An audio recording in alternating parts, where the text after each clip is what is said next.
Hello, everybody, and welcome to the stream. Sorry, I've got two monitors here, so I want to make sure the stream is working. And now I will look at you. So, welcome to the first stream in a long time. I haven't done one of these in a minute, but today, what we're going to be focused on is like we've been kind of building up the hype for translating Figma mockups designs into code.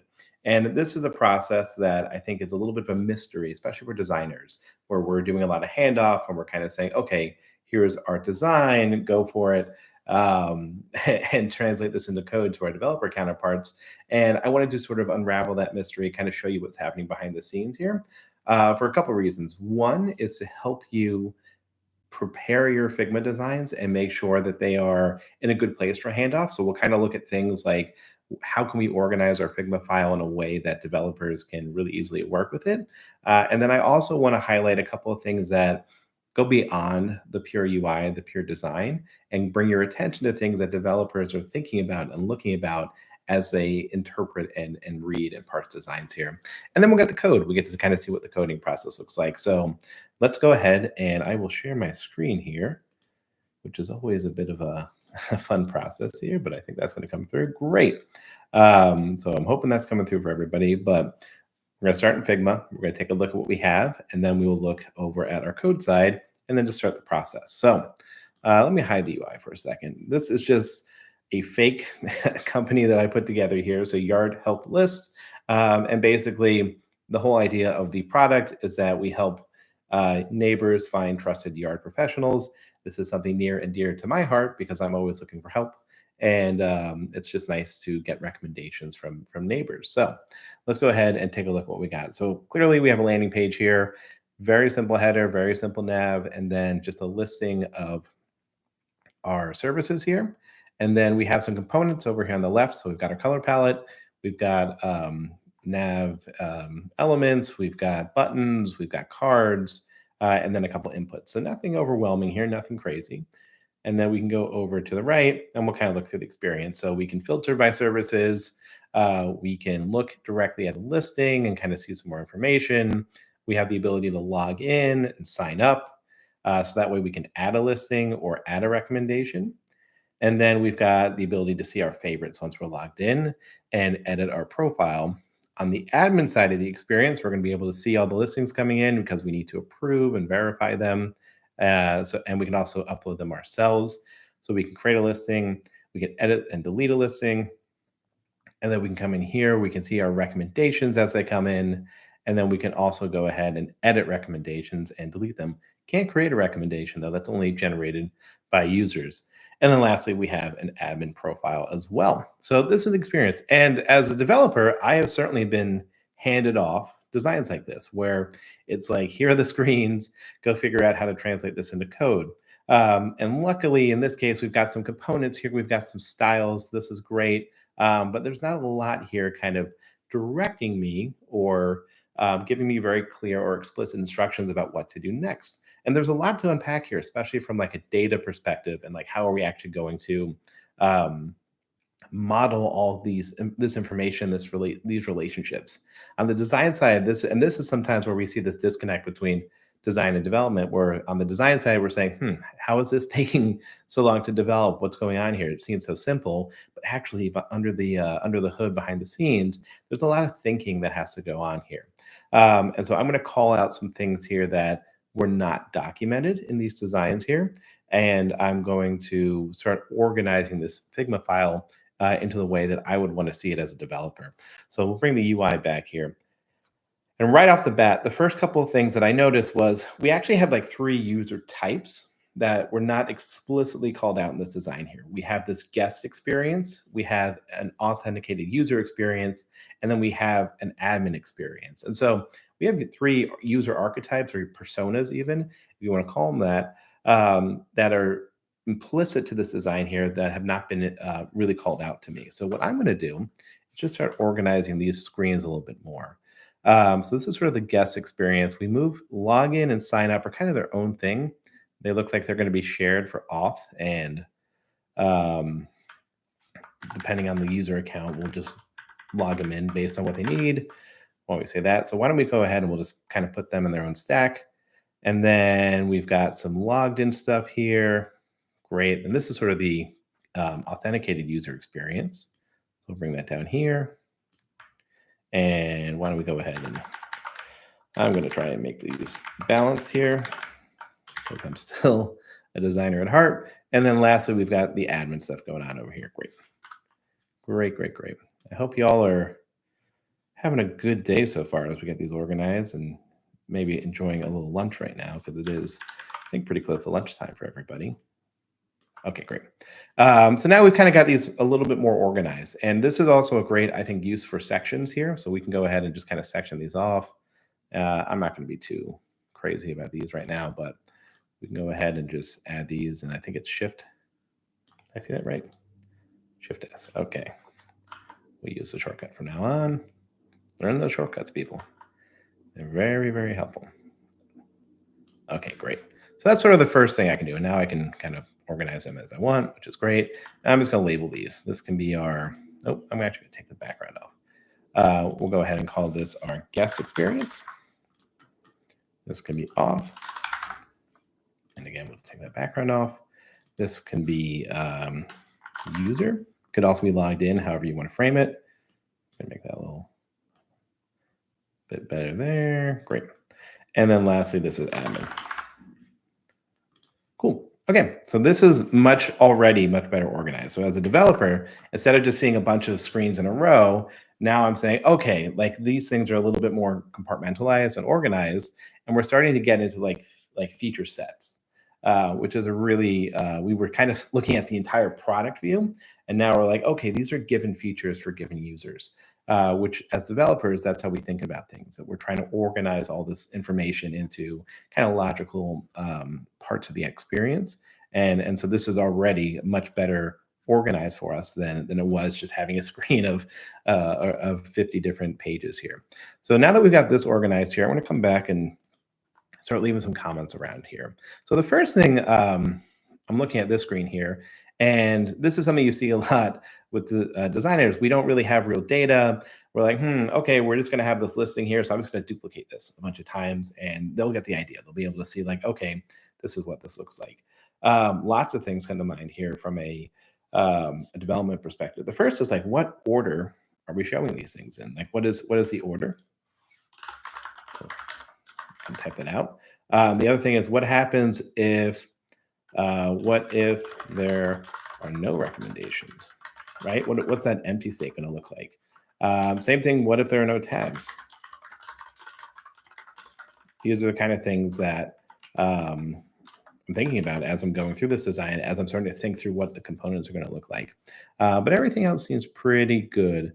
I'm assuming title would be required. This looks like a verification badge. So like, what if they're not verified?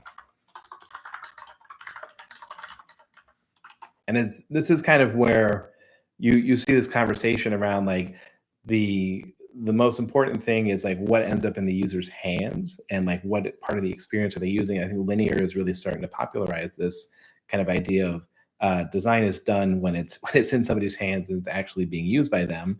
These are the kind of design decisions that developers are making because we're not being explicit and we're not telling them what it should be like. So very, very important for us to kind of think through this and call it out. So that's just on this page here. Another thing is like, what does this look like filled in? I think I have that actually on another page, but that would be something I'm asking myself here as well. Services looks pretty straightforward. Try to think here. The other thing I could ask myself is, can you select multiple services? Maybe. This is a good open question. Probably not, though. I'm assuming just based on how it's presented here, you're just going to have one. But again, I don't know what this dropdown looks like. Maybe the intention is for it to be a checkbox. Maybe it's more of maybe it's just a single select. I'm not quite sure how that's going to be presented. That's another thing to call out. What does this dropdown?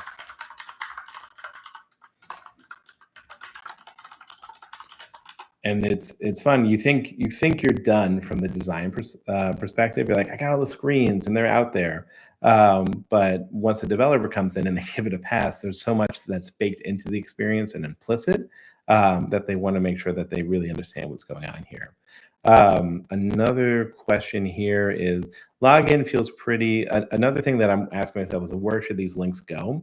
Login makes sense. I saw we had a login page. Add to lists makes sense, but we're coming from the guest experience. So do we need to be authenticated in order to add something? I'm assuming yes, but it's not explicit. So let's ask to add a listing. Another good question here.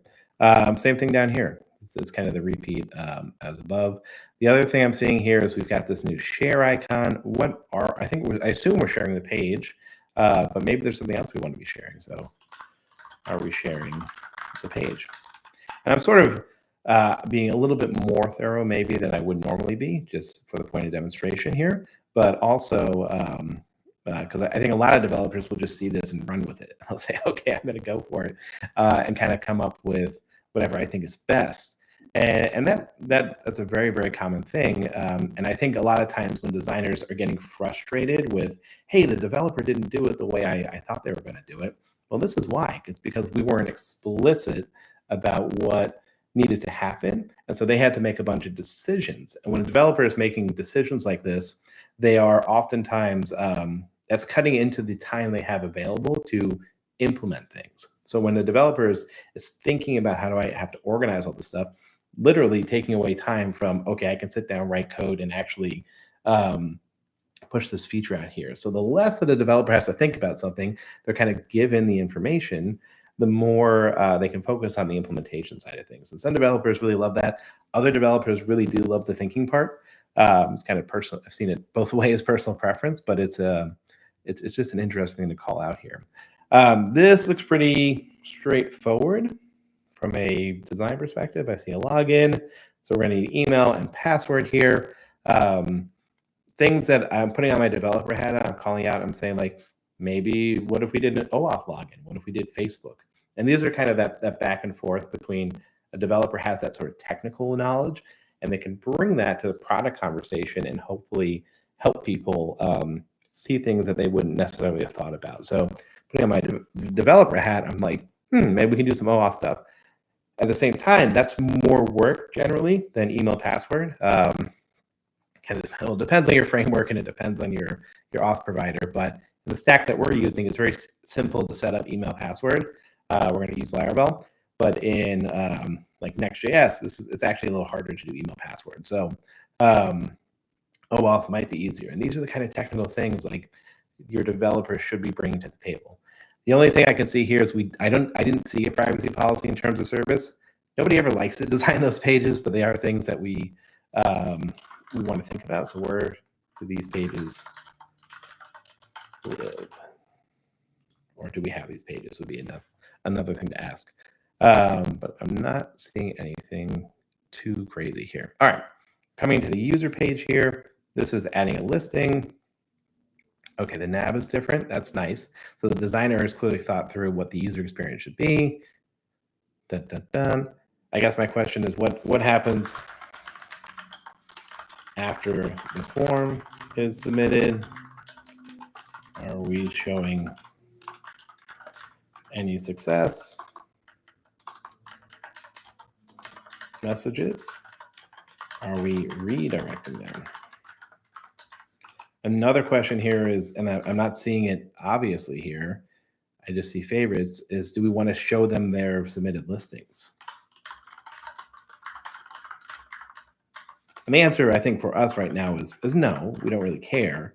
We just want to get the listing. But that could be a feature we want to add. It could be a fast follow kind of thing. So as a developer, we're calling these things out. And developers, I think they bring this CRUD perspective. So if you're not familiar with data management, CRUD is the life cycle of data. It's creating data. You have to read the data or consume it. You can update it and you can delete it. And developers need to think through all those interactions. And they should be calling out, we're creating data, we're updating it, we're deleting it, but we're not reading it like I would expect to be able to. So they should call that out and tell us on the design side, hey, feels like we're missing this part of the experience here. Have we thought about it? Have we not thought about it? So these are the kind of things that can be really helpful.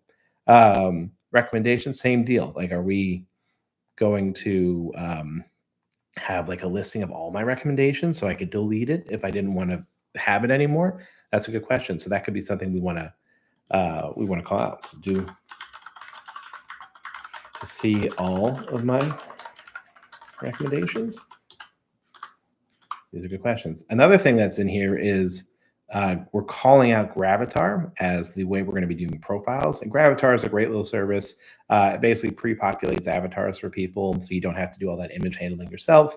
But as a technical requirement, that's something that I need to pay attention to. So I'm going to call that out.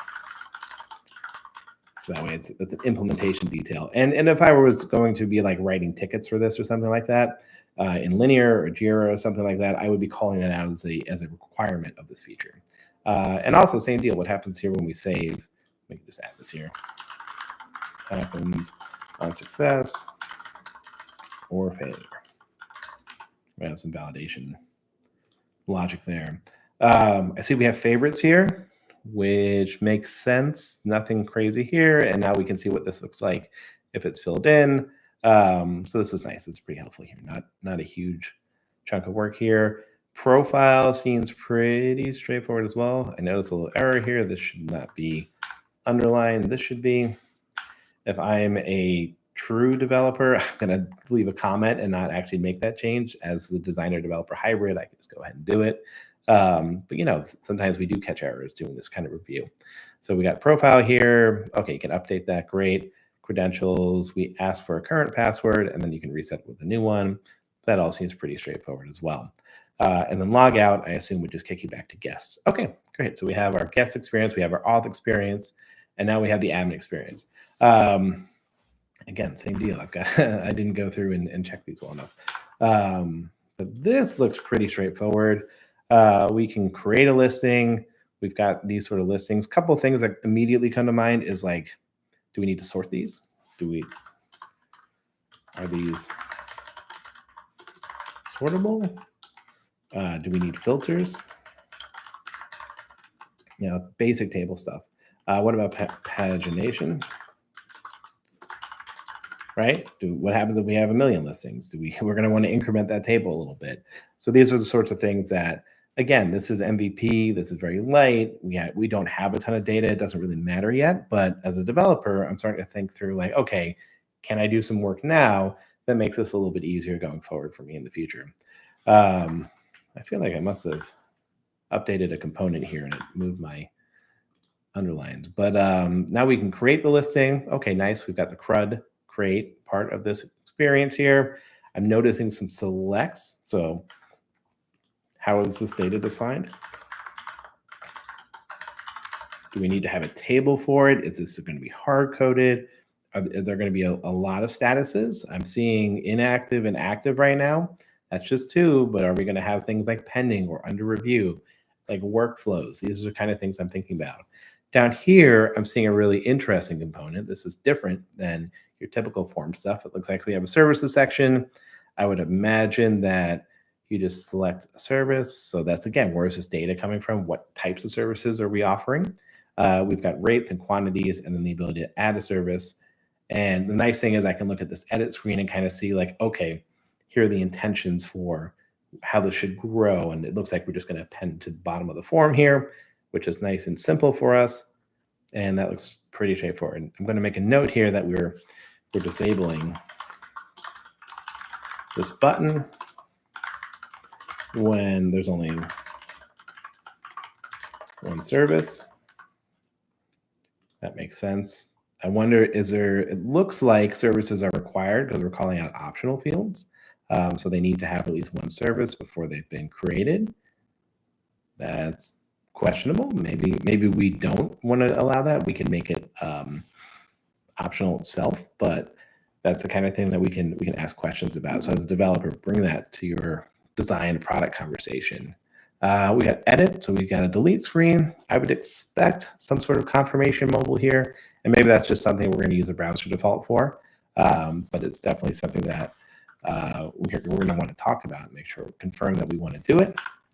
And then we've got some stuff here as well, and I'm starting to see some data in here, which is always helpful. Whenever I can like look through the data, it's like we have hyphens here. So I have to ask, are we doing some auto formatting on this, or are we just accepting any kind of phone number?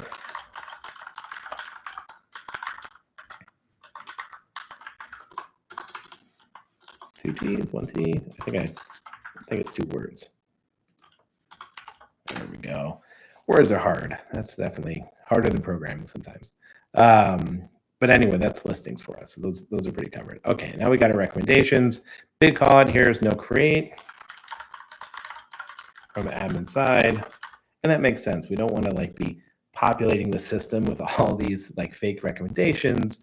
We want the users to be doing that. So nothing, I think, stopping us from doing the user flow ourselves. We can, and that's a good question as well. Do we want to allow admins to do regular user things? It looks like we do because they have a favorites tab here. So that's an interesting call out to make. It's a tool for admins as well.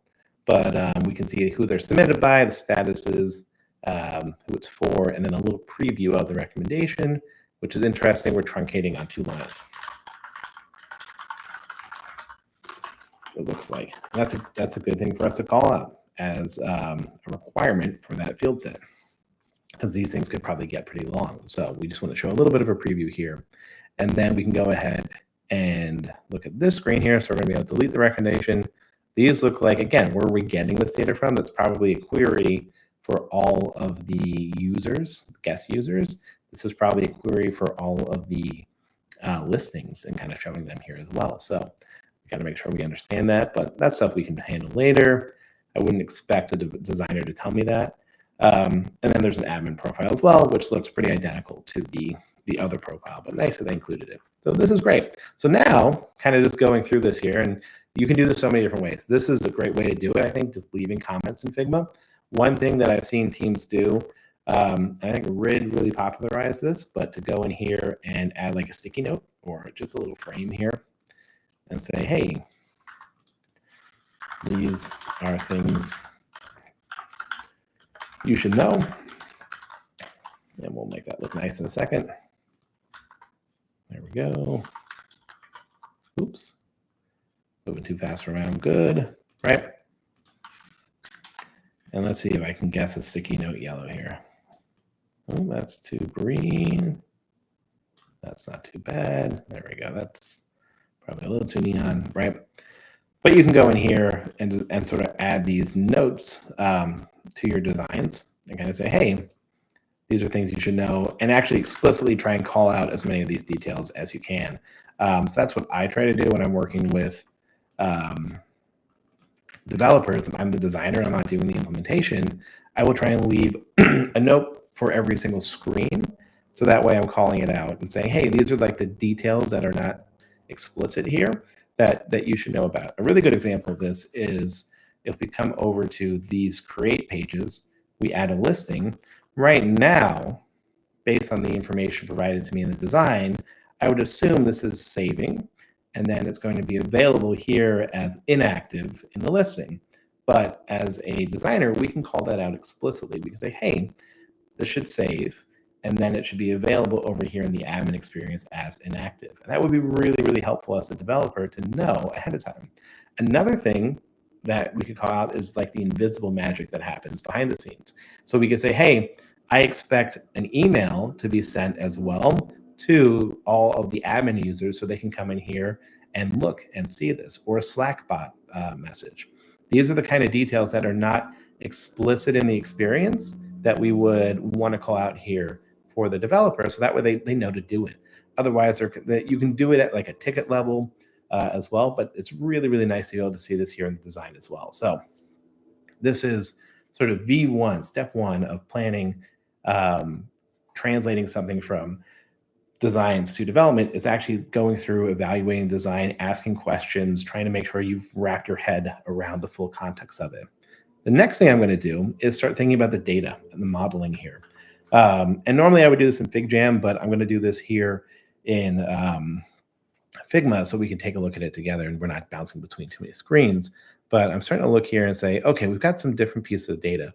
We've got listings, we've got recommendations, and we have users. And that's a pretty simple table for us. So I'm going to go ahead and grab this because we kind of already built it.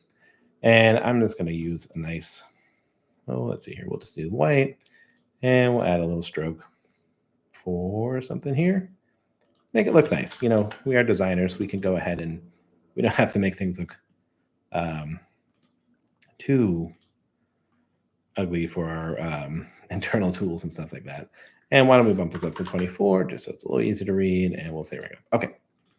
So again, FigJam does this all like really nicely for us. We're just kind of getting this started here. And I'm just not gonna fix the height. Okay. So we said we have a users table, right? That's going to be sort of our V1 sort of table here. And that's important because kind of everything lives off of that. And so a user can have two types. That's something nice to call out here. And auto layout is going to be fun. Nice. Okay. And I like to leave little notes here as I'm working on my tables, just so I can start seeing things and conceptualizing it. So the big thing is types. We're going to have type. We're going to have an admin type. And then we're going to also just have like a default as well. And then I also notice we're going to have a name, which again, first name, last name, that's a good thing to call out here as a developer. You're kind of saying, hey, like, do we want this for marketing purposes? I always get that change request. Hey, we started with name. We really need this to be not names. That's always a fun conversation. We need this to be two things. I saw email, I saw password, and that's kind of what the data model looks like for a user. Now, we're also going to have listings. And we're going to have recommendations.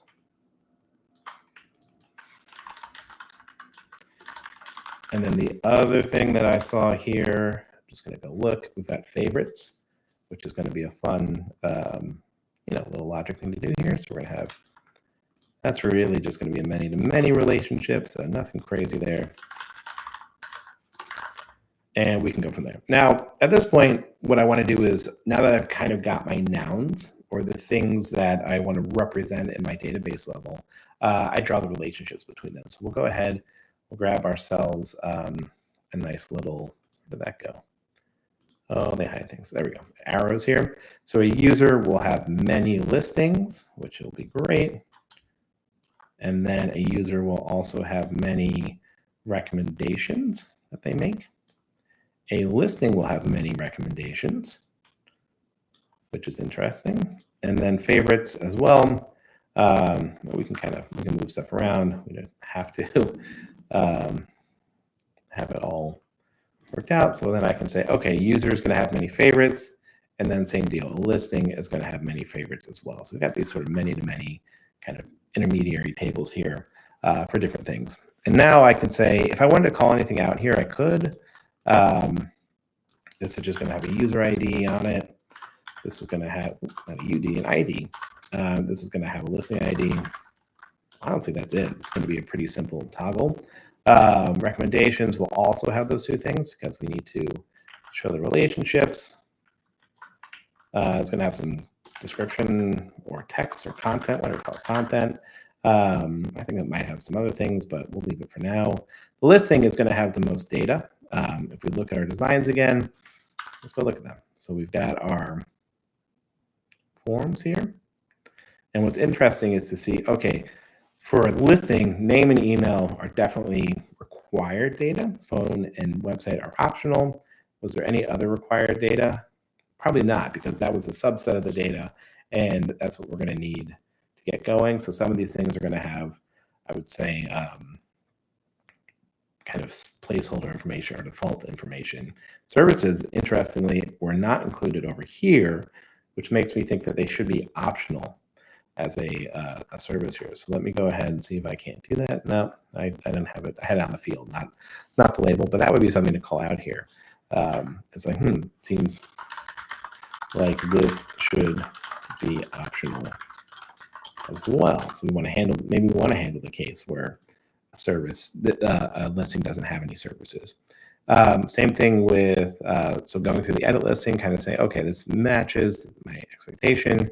Recommendation, recommendation has a status, so we want to make sure we call that out as well. And we can kind of, we don't really have to build out the full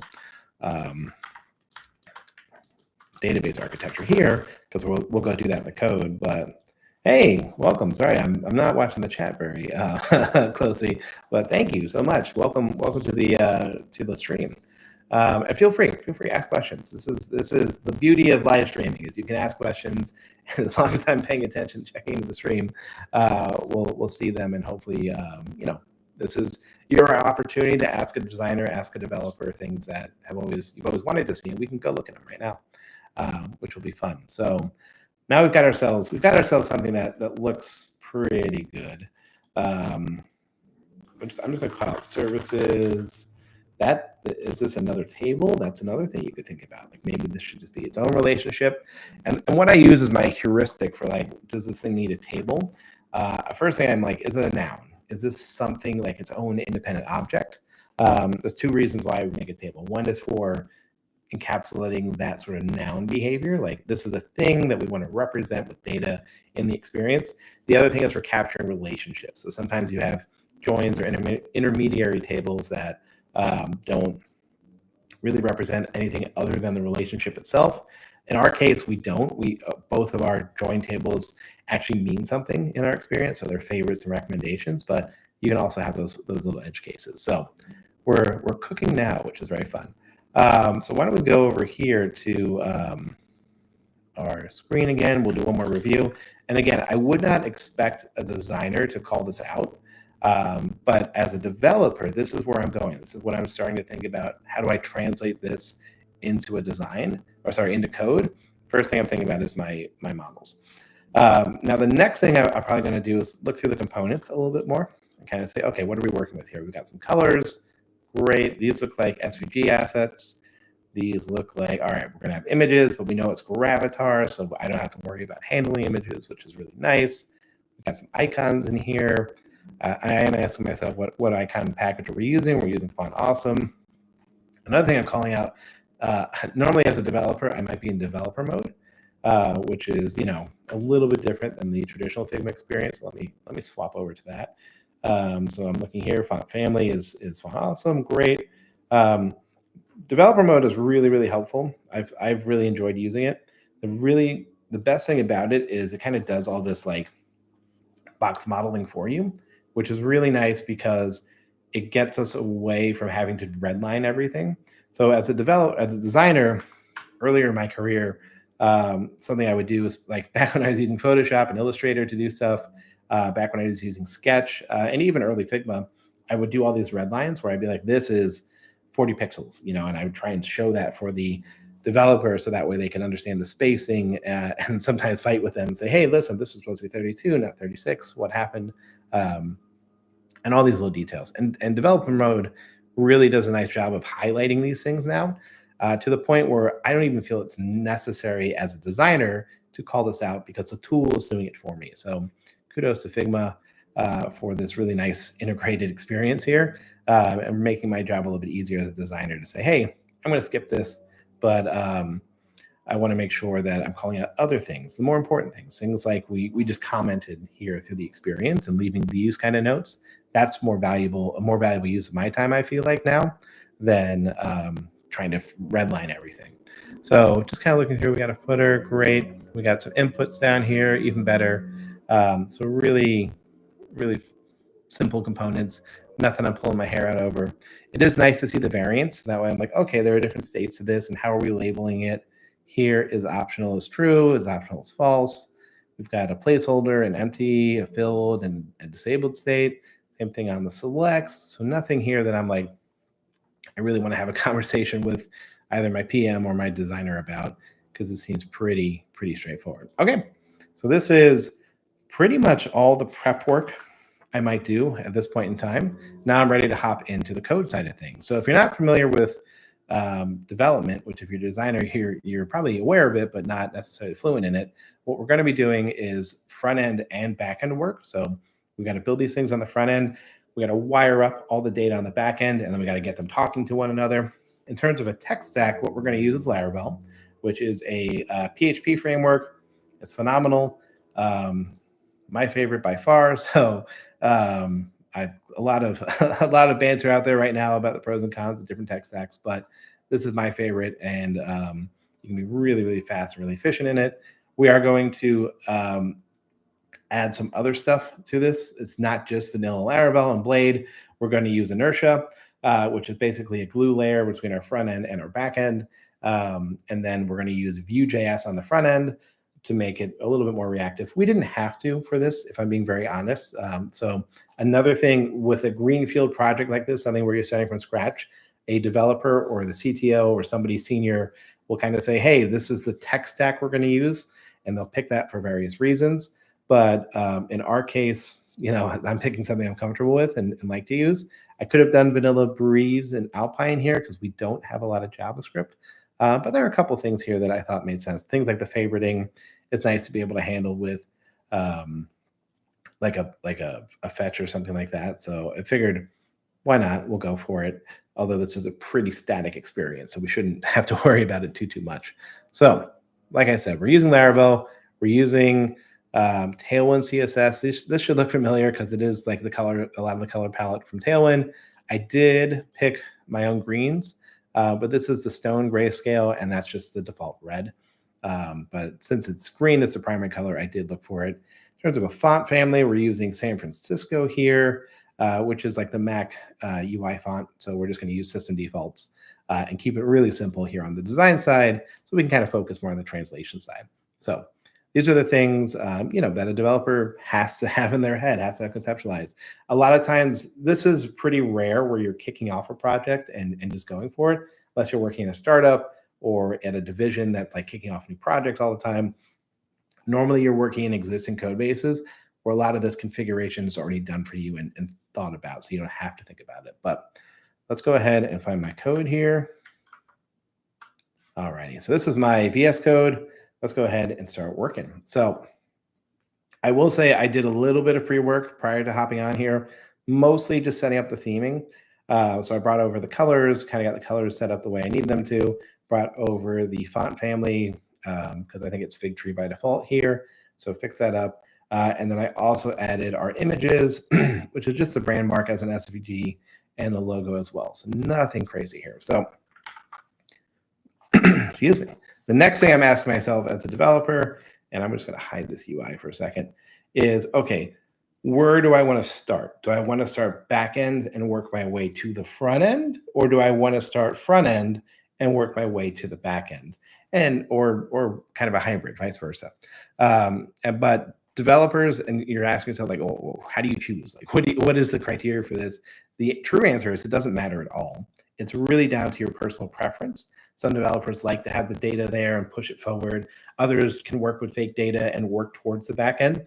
Generally, if I'm early in a project, I like to work with fake data and start on the front end and come backwards, because that way I can identify discrepancies in my modeling that I hadn't thought about. And then once I actually got into the code, I was like, oh, obviously I need to do it this way. So that's like a really helpful way to do it. The other, but when I'm working in something that's more established, that has factories already built, it already has tables, I could go back end to front end because I'm pretty confident in what my data model is going to look like. And I'm just adding some features to the front end. So in our case, why don't we start with the landing page here? And we'll go ahead, and the first thing I need to do is go into my, you can see I was doing some commits already, so we'll clear this.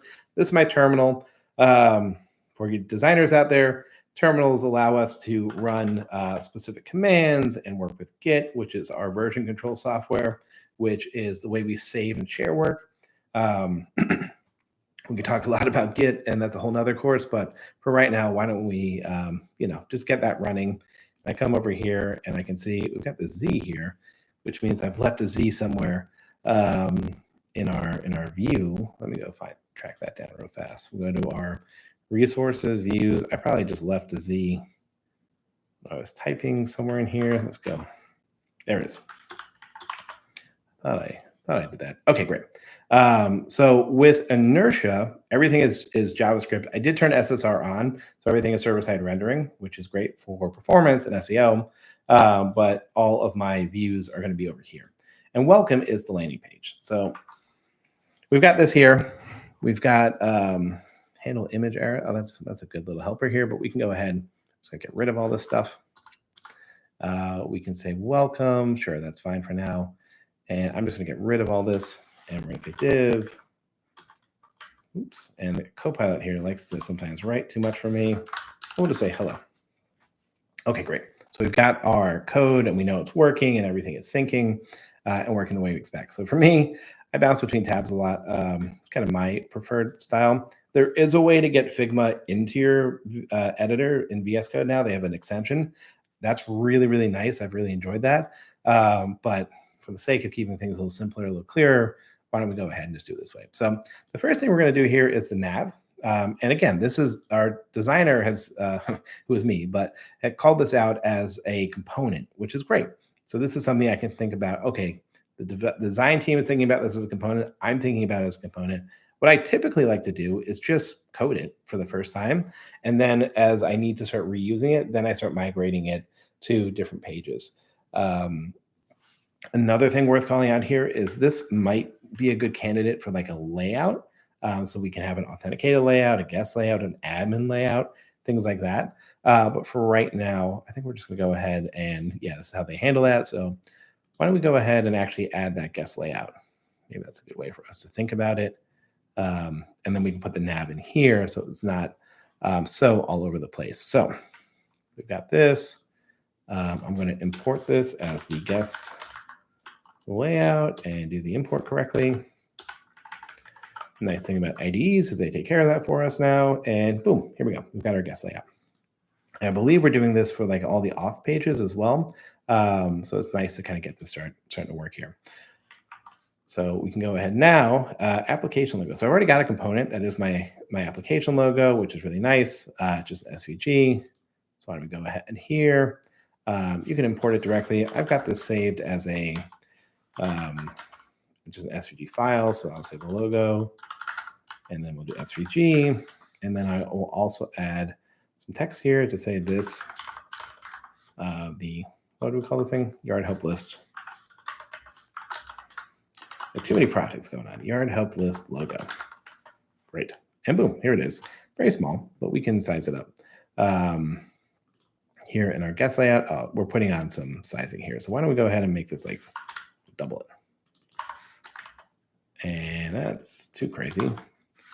Let's say with full height auto. That's too much. So, we start tweaking around. What I should be doing is coming over here and looking at how large this should be. So I'll bring back the UI.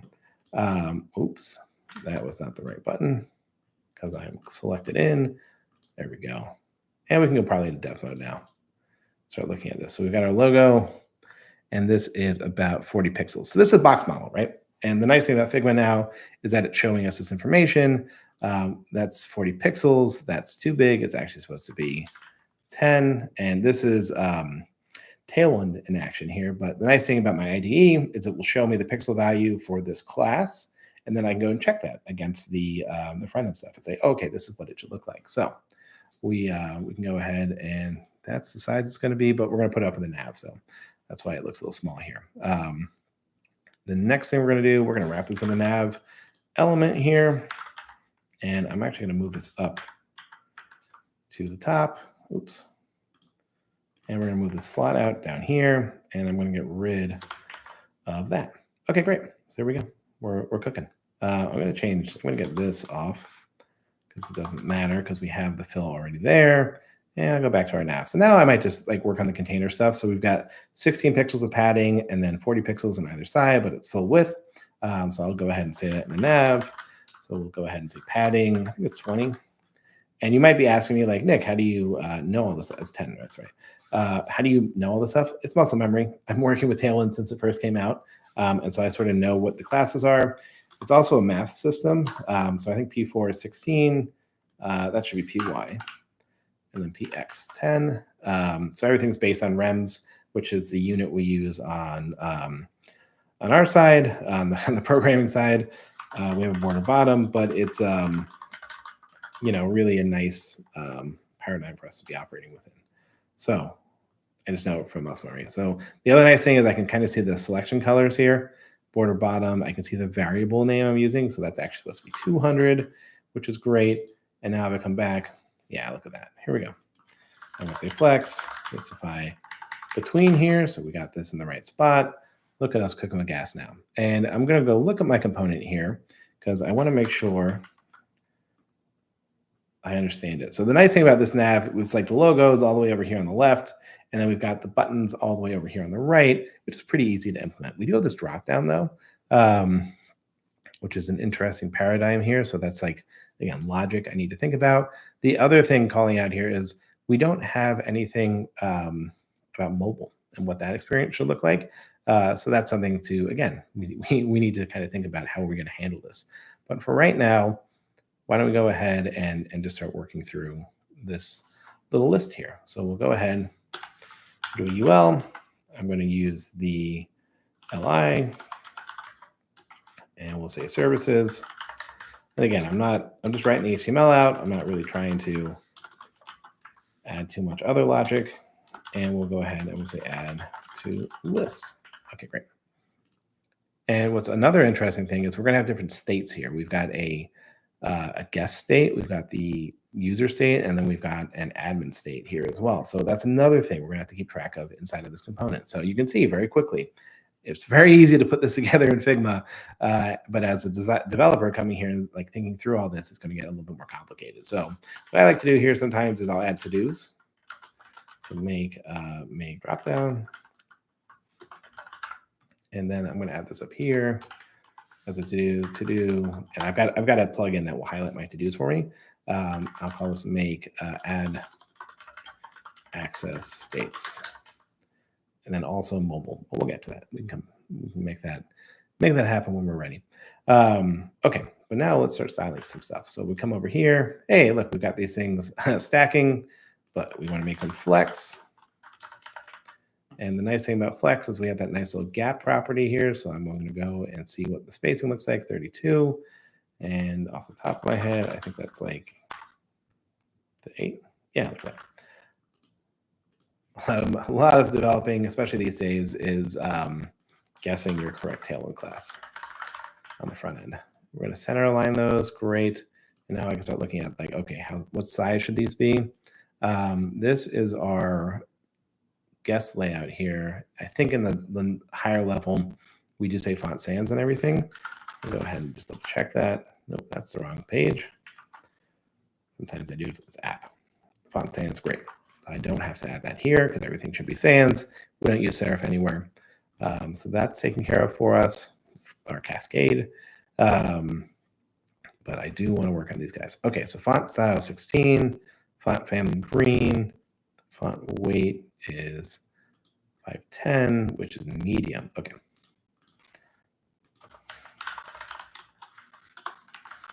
I'll go ahead and just write all this out. Text green. What did we say there? 600? 900. Okay. Can fix. And then we'll say text, I think it's 4. Oh, so an interesting thing about Tailwind is they do this thing where they have like predefined sizes for us for our font size. What I like to do is I write an extension that gives me just the raw pixel values. So I can do that. For right now, though, we're going to go ahead and say this is 1 rem. And we can kind of carry on from here. But if I was really trying to formalize my design system, I would start saying, okay, I need to add this to my Tailwind config so I am more consistent all over the place. But for right now, it's going to work for us, and that looks pretty good. I am asking myself, though, like, okay, what do I want to do on hover? So why don't we do something like this where, and again, if you don't tell your developer what they want, or what you want the design to look like, they're going to guess. And they're going to say, I think this is close, right? And they're going to say, this feels good enough. And they're going to make a decision for us. So be explicit with your developers. Tell them what you want the design to do. Otherwise, they're going to guess, and it might not be what you want. So log in here, and why don't we go ahead and we'll add our link. Nice inertia link here.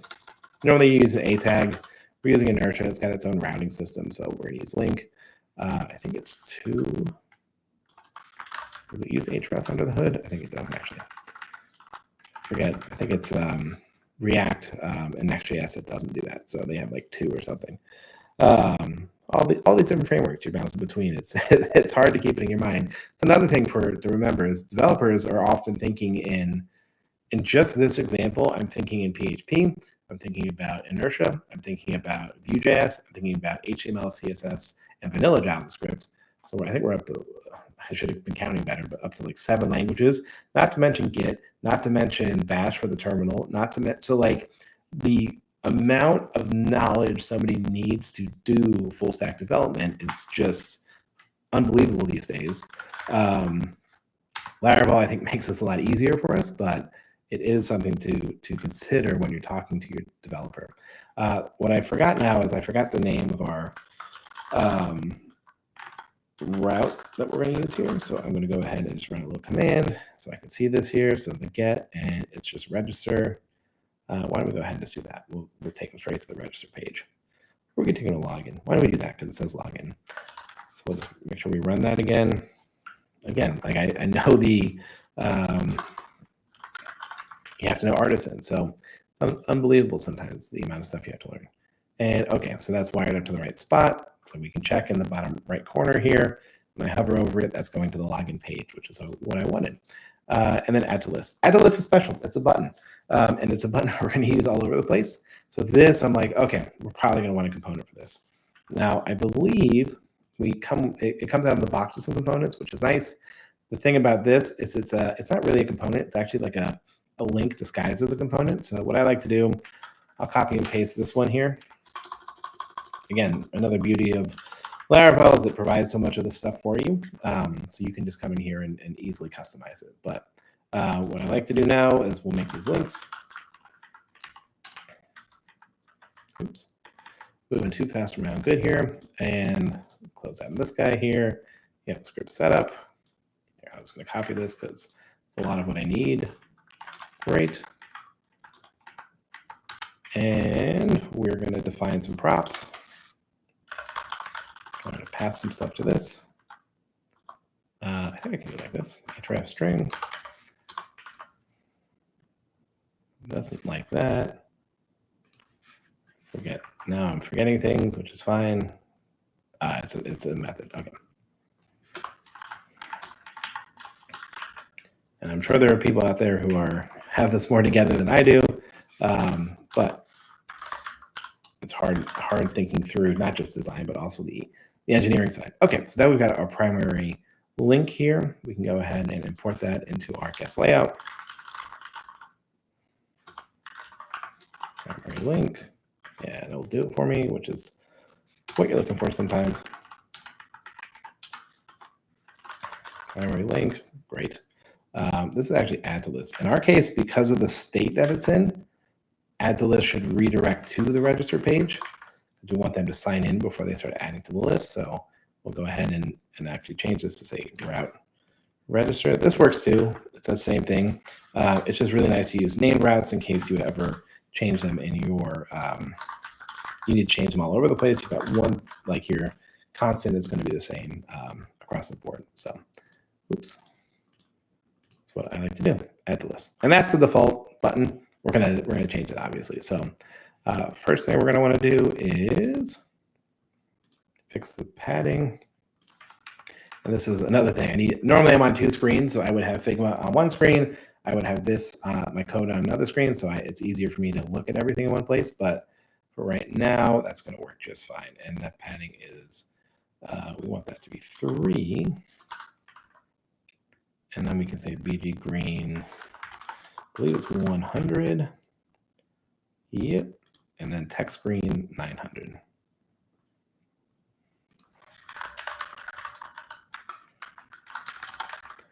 And that's going to conflict. Yep. I don't want it extra small. I don't want the tracking to be widest. I don't want it to be semi-bold as far as I can tell. I do need to think about the hovers though. So why don't we make hover green? Hey, welcome, welcome. Hope you guys are all having a good day out there. We are coding away right now. We're doing a lot of front end stuff right now, which is also fun.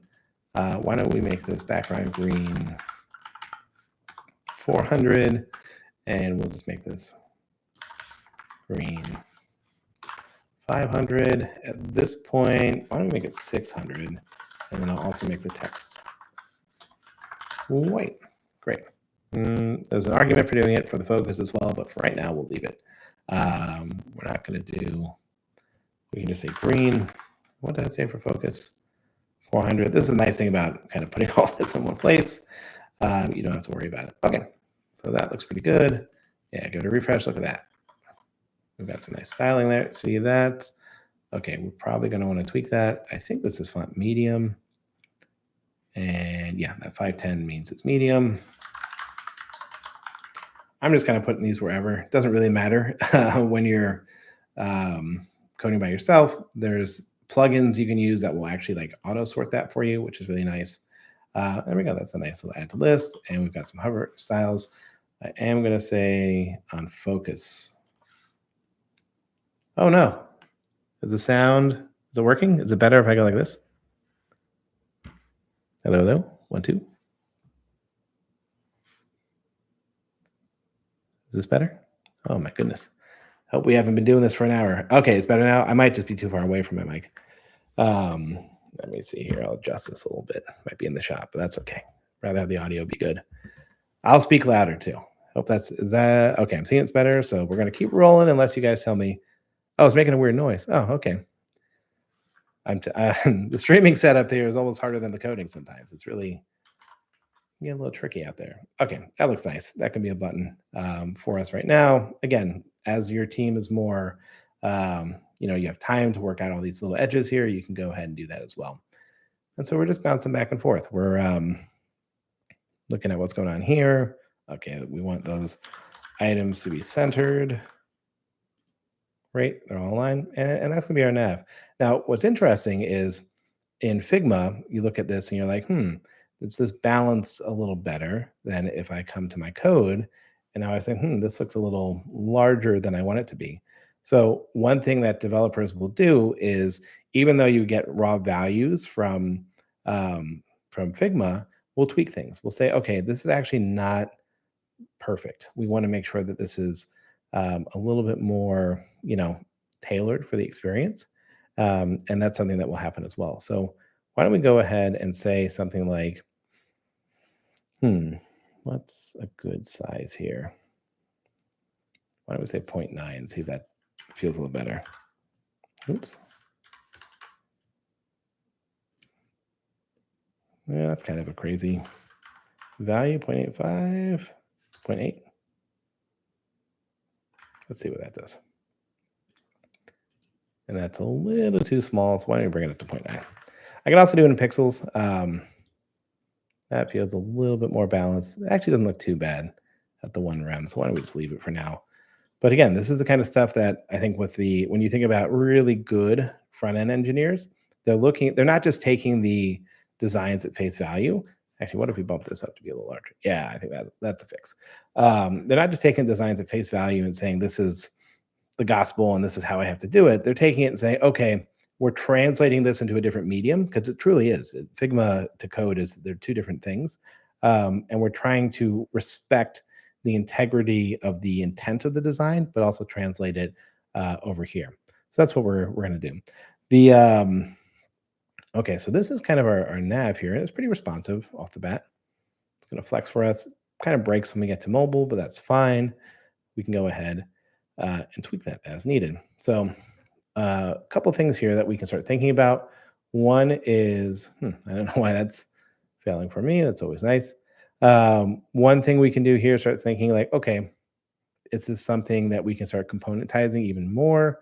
Should nav get broken out now to its own component?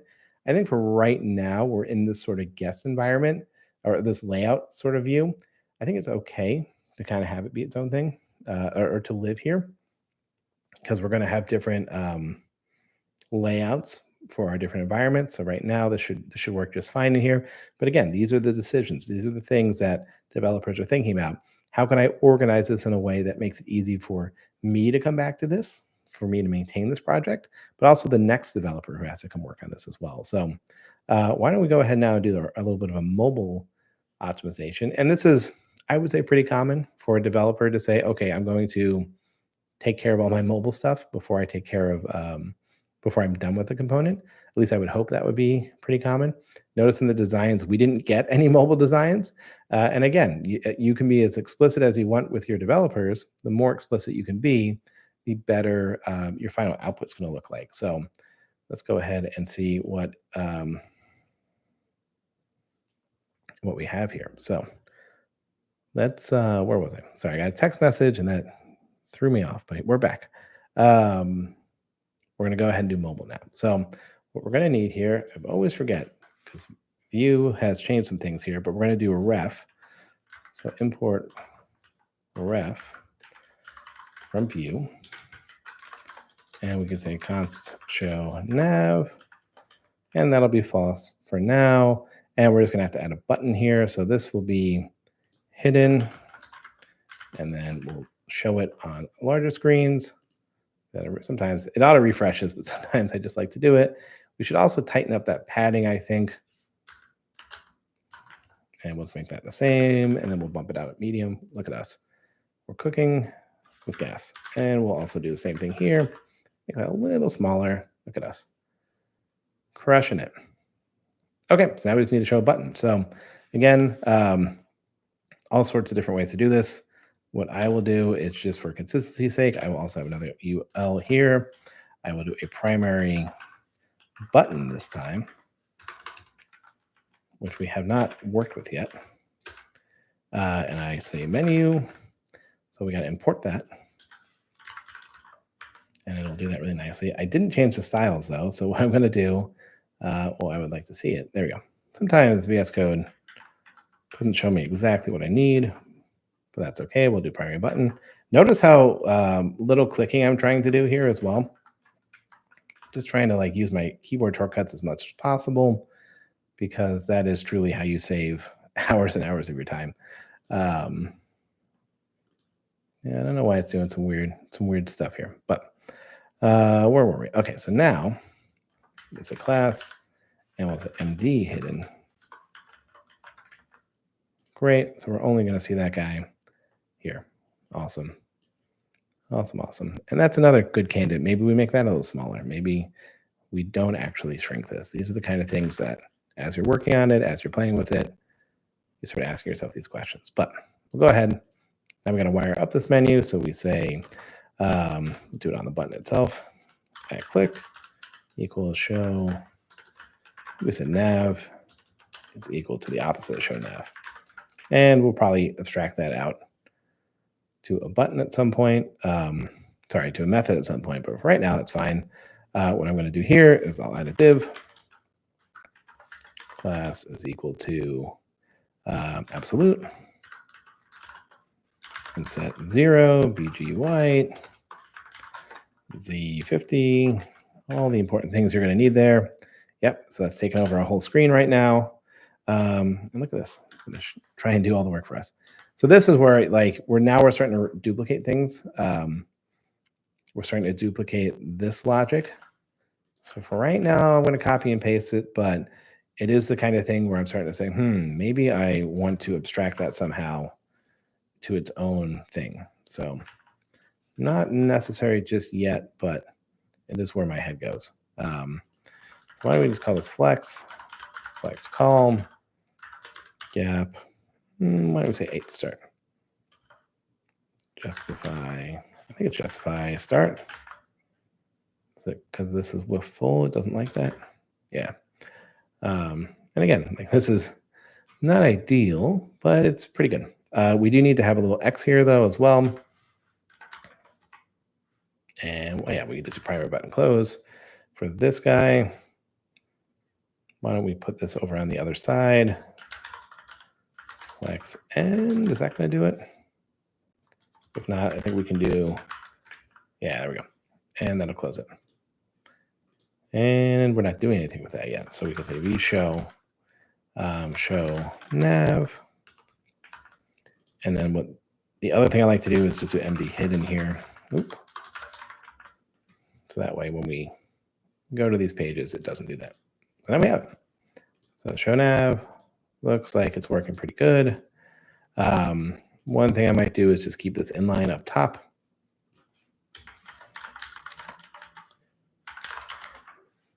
again, we don't have designs for this, so it's really whatever we want to do. And these are the kind of things, again, we have to call them out to your developer, or else they're going to do it for you. All right, we got a little bit of toggling fun there going on because we're adding in a border in and out, and we've got different padding, but I think it's okay for right now. Again, these are the sort of micro polish things that you can come back and do, but the core functionality is there. So that is the key thing for us. The next thing we have to think about are those services. That would be something I feel like would be coming from maybe an enum, maybe from the back end. Depends on how we want to manage it for right now. Why don't we, in the entrance of making this a little bit easier for ourselves, we can just, I would say hard code it, but why don't we go ahead and we'll make an enum. So I like to add that to my app directory. We'll do a file here and we will call this services.php. Oh goodness, and let's see if I remember the syntax here. So PHP, namespace, app enums. I think we just say enum services.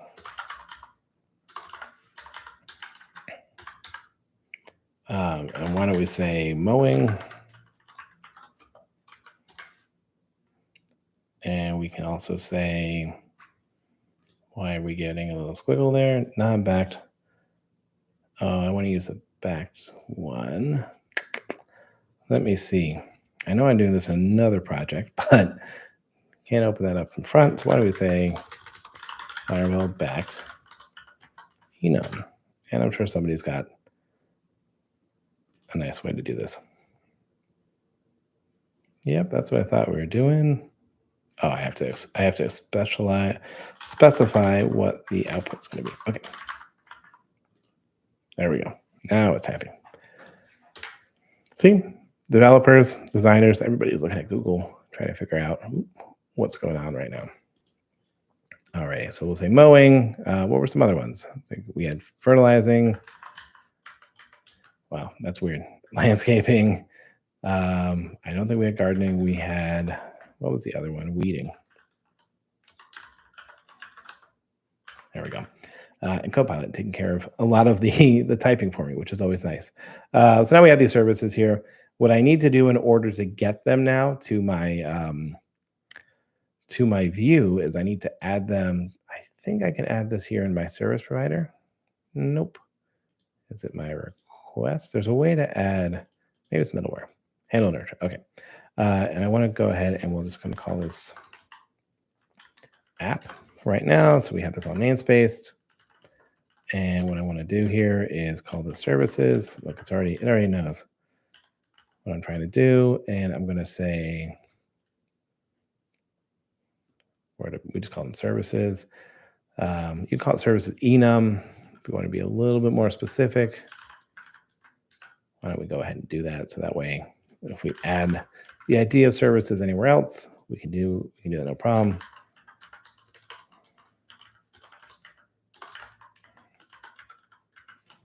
I think we can do cases. And we have to spell it right.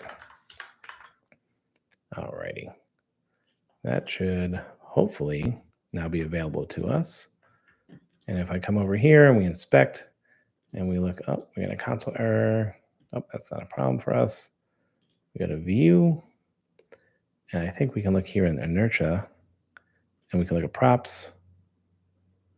Maybe we give this a refresh here. We might have to restart our watcher here. Oh no, we got app and we got service. Look at us. So now we have these available to us. So this is a way, if you have something global like that you're going to be constantly referencing, and we are going to be referencing it because it's in the layout everywhere. But this is just a nice way to get that and have it be consistent. So now we have this. So in our view now, view and view. So that's always trips me up. But we have those. So what we can say is what our dropdown is going to look like. So inside of here, and we can roll around dropdown. Let me see if it comes with a dropdown. Oh, it does. Oh, great. Let's see here. I haven't looked at this in a second, but I'm sure we can Drop down links, even better. Where are we using that? That's what I want to know. That was the wrong button. Down link. And the authentication view. Okay, here we go. So we've got a drop down. Oh, perfect. This is exactly what we wanted to see. So we're just going to go ahead and grab this guy, bring it over to our guest layout here. And why don't we just put it in here? And what I'm going to want to do here is import a couple of things. First is the drop down. Second thing is the drop down link. Look, all the stuff that has to go into just making this navigation. And for this, we're going to say services. Nice. And we're doing this on the nav, the mobile nav. So let me move this down. So this is, again, where it gets a little tricky. You've got these two different worlds. Okay, sick. So we've got services working like that, which is perfect. So now we just got to adjust the styling. So in our case here, why don't we just go ahead and grab some of this stuff. I'm going to do a little Control C, Control V. I don't think we need some of that look important. So we've got border, transparent, text small. Let's get rid of that stuff. BG white. Take some of that out. Great. Okay, we broke it. Which is fine. We'll just go back a little bit and see what we took out. We really broke it. Let's see here. View internals bug. Probably because we have didn't like drop down link. We might have an issue because we have this in here twice. I would be surprised if that was the issue. Give it a little refresh. Okay. Seems to be working now, so we'll come back to that. Okay. Coming back to it. Gotta pop that in there now. Get rid of this stuff. All right. It really doesn't like that. What's surprising me, though, okay, for some reason, it got hung up on our hot reload, but that's fine. And now we can show our services inside of here. So why don't we go ahead and do that? So we can say drop down link. We don't have a route for this just yet, so I'm just going to leave it empty. But we can say V for service. And I believe we just have to be able to say, yeah, page props app services.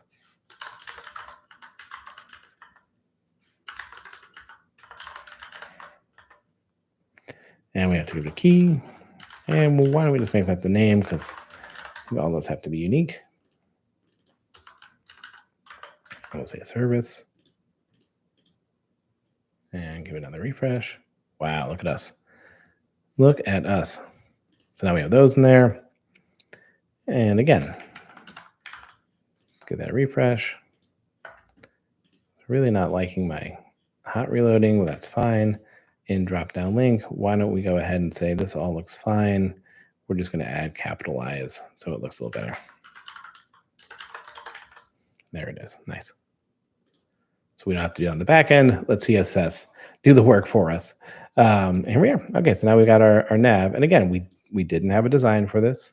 It was kind of handed off to us. And we said, okay, well, we're going to, get this working and make it look okay for what we're trying to do here.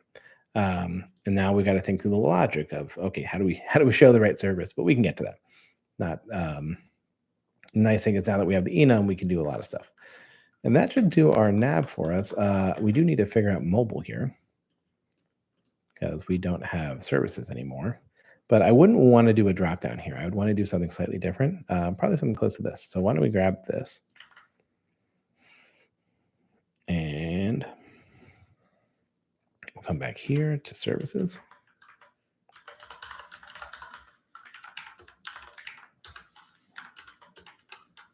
and we'll like nest something in here. We'll get the data going, and then we can get the rest of it working. Okay, cool. So now we got our data in here. I don't know why it's all hovering, because it's inside of this container, which to be expected. That should not hover, but why don't we go ahead and add a class here? And we can go ahead and add some gaps here as well. So we'll say flex call, gap 4, and we'll say empty 4.